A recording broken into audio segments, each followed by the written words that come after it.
Hi friends, welcome back to PSP basic course. তো আজকের এই ভিডিওতে আমরা দেখব পিএসপি নাম্বার এবং স্ট্রিং।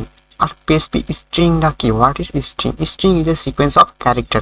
খুব সহজ কথা, অক্ষর ভিত্তিক যে ডেটাগুলো থাকে সেটাই হচ্ছে মূলত পিএসপিতে স্ট্রিং। এবং এই পিএসপিতে আমরা দুইভাবে স্ট্রিং ডিফাইন করতে পারি। তো চলো দেখি কিভাবে না যায়। তো আমি একটা নতুন পেজ নেব, স্ট্রিং নেব, স্ট্রিং ডট পিএসপি। এবং এখানে জাস্ট এটাকে একটু কপি করলাম, কন্ট্রোল ভি, এবং এখানে পিএসপি ট্যাগের ভিতরে যা ছিল সবকিছু আমি সরাইলাম। ঠিক আছে, আমি টাইটেল সেট করে দিলাম স্ট্রিং, স্ট্রিং নাম্বার। আচ্ছা, খেয়াল করো, স্ট্রিং আমরা দুইভাবে ডিফাইন করতে পারি, এক সিঙ্গেল কোটেশনের মাধ্যমে আর দুই হচ্ছে ডবল কোটেশনের মাধ্যমে। দেখো, আমরা একটা ভেরিয়েবল নিলাম এক্স, তার ভিতরে একটা স্ট্রিং অ্যাসাইন করে দিলাম সিঙ্গেল কোটেশনের মাধ্যমে। এটার নাম, এটা দিলাম কি ডাটা, সেমিকলন, এবং আমি ইকো করলাম, ভ্যার ডাম করব, ভ্যার ডাম $সাইন এক্স। এবং এটাকে যদি আমরা এখন রান করাই, মানে আমরা যদি ব্রাউজারের সাহায্যে কল করি, এখানে লাগবো ডাটার জায়গায় স্ট্রিং, স্ট্রিং ডট পিএসপি। তো দেখবো এটা একটা স্ট্রিং, এবং ফোর মানে এটা হচ্ছে স্ট্রিং এর লেন্থ। সিঙ্গেল কোটেশনের মাধ্যমে আমরা স্ট্রিং নিতে পারি, আমরা ডবল কোটেশনের মাধ্যমেও স্ট্রিং নিতে পারি। আমরা আরেকটা ভেরিয়েবল নিলাম ওয়াই, ওয়াই নিলাম ডবল কোটেশন আই ব্রো, এবং সেমিকলন, সেমিকলনের পর স্টেটমেন্ট শেষ। এবং এটা যদি আমরা এক্স এর পরিবর্তে যখন যদি আমরা ওয়াই করি, এক্স এর পরিবর্তে যদি আমরা ওয়াই করি, এবং এটা যদি রিফ্রেশ করে দেখো এটা একটা স্ট্রিং, তাহলে আমরা সিঙ্গেল কোটেশনের মাধ্যমে স্ট্রিং নিতে পারি, আবার ডবল কোটেশনের মাধ্যমে স্ট্রিং নিতে পারি। কিন্তু পার্থক্যটা কি? অবশ্যই দুইটা যদি যেহেতু সিঙ্গেল কোটেশনের মাধ্যমে আমরা স্ট্রিং নিচ্ছি, তো আবার ডবল কোটেশনের দরকার ছিল কি? তো সিঙ্গেল কোটেশনের মধ্যে আমরা যে স্ট্রিংগুলো নিই এটাকে বলা হচ্ছে সাদামাটা একটা স্ট্রিং, অর্থাৎ এটা শুধুমাত্র স্ট্রিং থাকবে। এবং ডবল কোটেশনের মধ্যে যদি আমরা কোনো স্ট্রিং লিখি, এর ভিতরে আমরা বাইরে থেকে একটা ভেরিয়েবল অ্যাক্সেস করতে পারি। সেটা কেমন? দেখো, আমরা যদি এখানে হাই ব্রো করার পর যদি আমরা এখানে $সাইন এক্স লিখি, অর্থাৎ আমরা এক্স ভেরিয়েবলের ডেটার ভিতরে এখন অ্যাক্সেস করতে চাই, এটা কিন্তু সাপোর্ট করে। আমরা এখানে ভ্যারডামকে কমেন্ট আউট করলাম, কমেন্ট আউট করে যদি আমরা ইকো করি $ওয়াই, তাহলে কিন্তু আমরা এখন স্ট্রিংটা দেখতে পাবো, আমাদের স্ট্রিং এ কোনো সমস্যা নাই, হ্যালো ব্রো, তারপরে কি ডাটা প্রিন্ট হয়েছে। কিন্তু আমরা যদি এইখানে ওয়াইটাকে যদি অ্যাক্সেস করাতে যাই, এবং এটা $সাইন ওয়াই ওয়াই হিসাবেই রাখবে, কোনো পরিবর্তন করবে না। আমরা যদি দেখেন এক্স করি, এখানে কোনো পরিবর্তনই করবে না, অর্থাৎ ডাটা $সাইন ওয়াই। এটাই মূলত ডবল কোটেশন এবং সিঙ্গেল কোটেশনের ভিতরে স্ট্রিং রাখার পার্থক্য। তো চলো স্ট্রিং এর কিছু ফাংশন দেখি আমরা। তো পিএসপিতে মোটামুটি 1000-এর বেশি বিল্ডিং ফাংশন আছে, তো এখানে কোনো মডিউল ইনপুট করা লাগে না, আমরা ডিরেক্ট স্ট্রিং এর মেথডগুলো ব্যবহার করতে পারি। যেমন আমি সর্বপ্রথম দেখলাম স্ট্রিং এর লেন্থ দেখবো,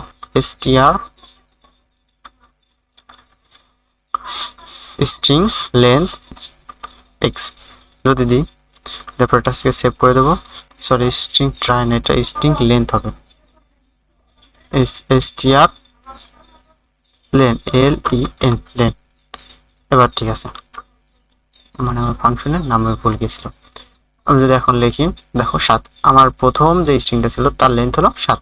এটা হচ্ছে স্ট্রিং এর লেন্থ বের করার পদ্ধতি। আমরা স্ট্রিং এর লেন্থ যেমন বের করলাম, আমরা স্ট্রিং এর ওয়ার্ড কাউন্টার বের করতে পারি। যেমন এখানে যদি আমরা str লেন্থ না দিয়ে যদি str, এই str সবসময় ইন্ডিকেট করে যে আমাদের এই ফাংশনটা স্ট্রিং মেথডের উপর কাজ করবে। এবং তারপরে ফাংশন, আর সবসময় একটা কথা মনে রাখবা, বিল্ডিং ফাংশনগুলো সবসময় ছোট হাতের হয়ে থাকে। ওয়ার্ড কাউন্ট ভেরিয়েবল দিয়ে দেবো ওয়াই, এখানে আমার 3টা স্ট্রিং আছে,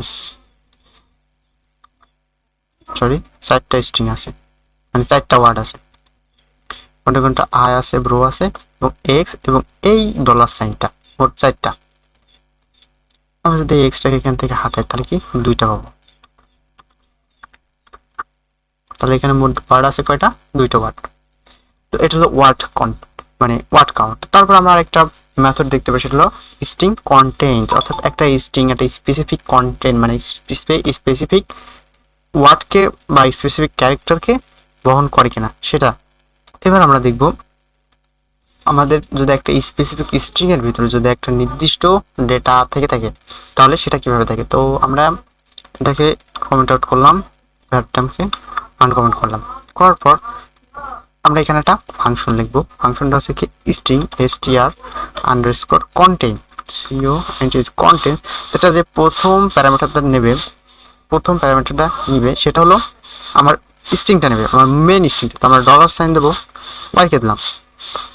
এরপরে আমার যে স্ট্রিংয়ের সাথে মিলাবে সেটা নেবে। তো আমি এখানে নিলাম ব্রো, এবং এটা রিটার্ন করবে ট্রু অথবা ফলস।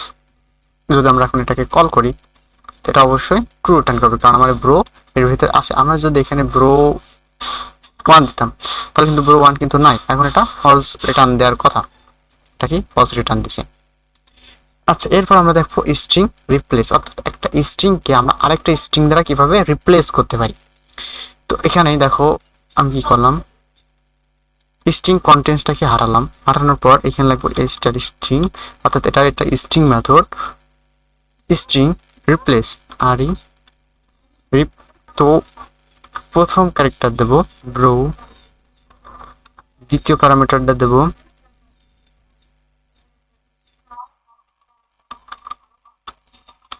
সিস, আর 3 নম্বর প্যারামিটারটা দেবো আমার স্ট্রিংটা। মোটামুটি এখন সব ঠিকঠাক।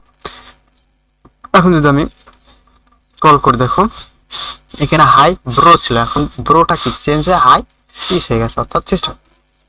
তো এটা হলো স্ট্রিং কিছু জেনারেল ফাংশন। তোমরা এরকম আরো অনেকগুলো স্ট্রিং ফাংশন আছে, তোমরা একে একে তো সবগুলো দেখানো সম্ভব না। তো এইগুলো কিভাবে করে জাস্ট আমি শুধু এটা দেখালাম যে এমন ফাংশন আমরা ডিরেক্ট ইউজ করতে পারি স্ট্রিং মেথডগুলো। আর যখন তোমাদের প্রজেক্ট ভিত্তি করে যখন তোমাদের যেই মেথডটির দরকার হবে তোমরা গুগল অথবা চ্যাট জিটিপি আছে বা এআই মডিউল আছে ইত্যাদি ইত্যাদির কাছে তোমরা জেনে নিও যে এই কাজটি কিভাবে করা যায়, বাস ও জানাই দেবে। তারপরে আমরা দেখবো কনক্যাটেশন, অর্থাৎ একটা স্ট্রিং কিভাবে যোগ করতে হয় সেই জিনিসটা। তো আমরা একটাকে কমেন্ট আউট করলাম, আমরা নিচেরটাকে আনকমেন্ট করলাম। দেখো ইকোর পর আমি একটা সাধারণ স্ট্রিং নিলাম, নেম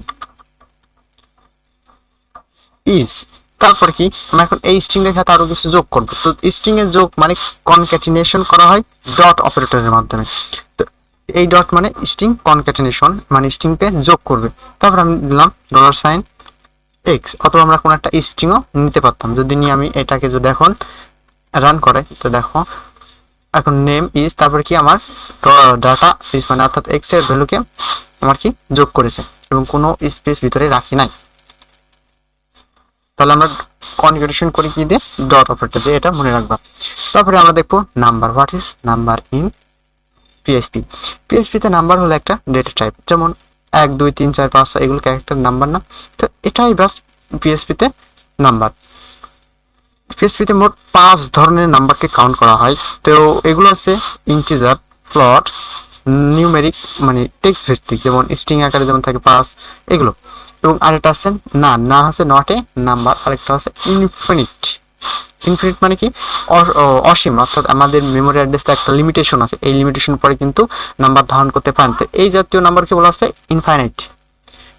তো একটা নাম্বার যে এটা নাম্বার আমরা বুঝবো কিভাবে, এটা চেক করবো কিভাবে, তো এই জিনিসটা আমরা করি। তারপর সেগুলো সব আমি কমেন্ট আউট করে দিলাম। কমেন্ট আউট করার পর আমরা আবার একটা ভেরিয়েবল নিলাম নাম্বার নামে ভেরিয়েবল নিলাম এবং এর ভিতরে ধরো 4 অ্যাসাইন করলাম, সেমিকোলন, শেষ। তারপর আমরা দিলাম ভ্যারডাম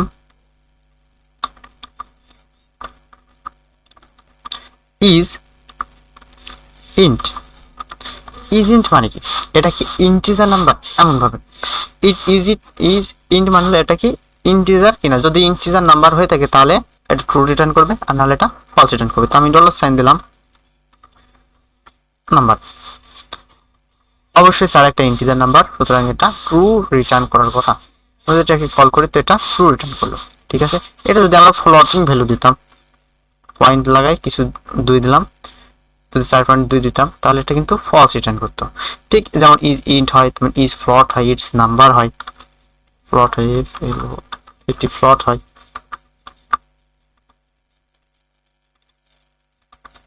ট্রু। আমরা ইজ নাউন দিতে পারতাম, এন এ এন। মনে রাখবো সবসময় বিল্ডিং ফাংশনগুলো সবসময় ছোটাতে হয়, না দিই তাহলে এটা কি ফলস, কারণ এটা একটা নাম্বার।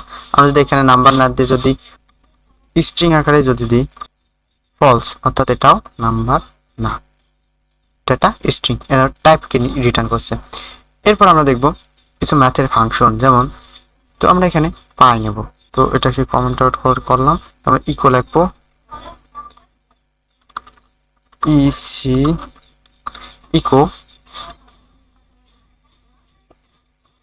পাই, ডাইরেক্ট কল করব, এটা একটা ভয়েড, এটা একটা পাই নাম্বারকে আমাকে রিটার্ন করছে। আমরা ডাইরেক্ট ম্যাথের ফাংশনগুলো এইভাবে ব্যবহার করতে পারি। যেমন আমরা যদি কোনো র্যান্ডম নাম্বার নেওয়ার ইচ্ছা হয় তাহলে আমরা কি করতে পারি, জাস্ট এখানে নেব, তারপর আমরা লিখলাম র্যান্ড, এবং যদি র্যান্ডামে কোনো প্যারামিটার ম্যাক্সিমাম লিমিট এবং মিনিমাম লিমিট না দিয়ে থাকি তাহলে এটা কিন্তু একটা বড় মাপের একটা র্যান্ডমলি স্ট্রিং আমাকে প্রিন্ট করতে থাকবে। যেমন আমি যদি এটাকে রিফ্রেশ করি তো এটা 66332, আবার যদি আমি রিফ্রেশ করি নাম্বার চেঞ্জ, আবার রিফ্রেশ করলে আবার নাম্বার চেঞ্জ, যতবার কল করবো ততবারই নাম্বার চেঞ্জ। এবং আমরা যদি ম্যাক্সিমাম লিমিট দিই, প্রথম যে প্যারামিটারটা নেবে সেটা হচ্ছে মিনিমাম। দেখো আমাদেরকে এখানে অলরেডি সাজেশন করছে যে প্রথম যেটা সেটা হচ্ছে মিনিমাম, আর পরেরটা নেবে ম্যাক্সিমাম। তো আমি 10 থেকে 100-র ভিতরে র্যান্ডম নাম্বার চাই, যদি এমন দিই এবং কল করি 53, 77, 29 সব 10 থেকে বড় এবং 100 থেকে ছোট। আচ্ছা, এরপর আমরা দেখো আরেকটা ফাংশন স্কোয়ার। স্কোয়ার কি করে, একটা রুট ওভারের মান বের করে। যেমন আমরা লিখবো ডাইরেক্ট এস কিউ আর টি, স্কোয়ার মানে রুট ওভার। আমরা কত কি স্কোয়ার করতে চাই, সাপোজ আমি 25 কি স্কোয়ার করতে চাই, অর্থাৎ রুট মান আসবে আমার 5। পিএইচপিতে আমরা ঠিক ডিরেক্টলি এভাবে আমরা ম্যাথের ফাংশন, স্ট্রিং এর ফাংশন সব একবার ব্যবহার করতে পারি। এরপর আর দুটো ফাংশন দেখা চল, মিনিমাম দেখে এবং ম্যাক্সিমাম দেখে। মিনিমাম এবং ম্যাক্সিমাম কি করে, মিনিমাম এবং ম্যাক্সিমাম আমরা যে প্যারামিটারগুলো দিই, মিনিমাম কি করে সব থেকে ছোট ভ্যালুটা আমাদের রিটার্ন করে। তো আমি নিলাম 1, 5, 8, 2, 45, 4, এর ভিতরে সব থেকে ছোট কি 1, এটা 1কে রিটার্ন করার কথা 1। এবং যদি ম্যাক্সিমাম দিই, এখানে মিন আছে, ম্যাক্স করে দিই,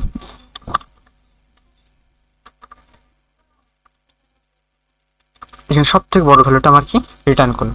তো এভাবে মোটামুটি ম্যাথ, স্ট্রিং ইত্যাদি ইত্যাদি ফাংশনগুলো আমরা বিল্ডিং যে ফাংশনগুলো সেগুলো আমরা ডিরেক্টলি ব্যবহার করতে পারি। প্রজেক্ট আমরা রিয়েল লাইফ প্রজেক্ট করব, তখন যখন আমাদের কোনো একটা স্পেসিফিক ফাংশনের দরকার হবে, কারণ 1000 ফাংশন আমি মনে করি যে মুখস্থ করা বা মনে রাখা অলমোস্ট ইম্পসিবল।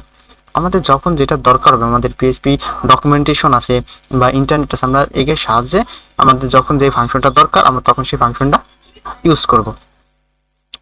এই ভিডিওটা এই পর্যন্ত, দেখা হবে পরবর্তী ভিডিওতে। সুস্থ থাকবেন, ভালো থাকবেন, এবং ভিডিওগুলো ভালো লাগলে একটা সাবস্ক্রাইব অবশ্যই করুন। আল্লাহ হাফেজ।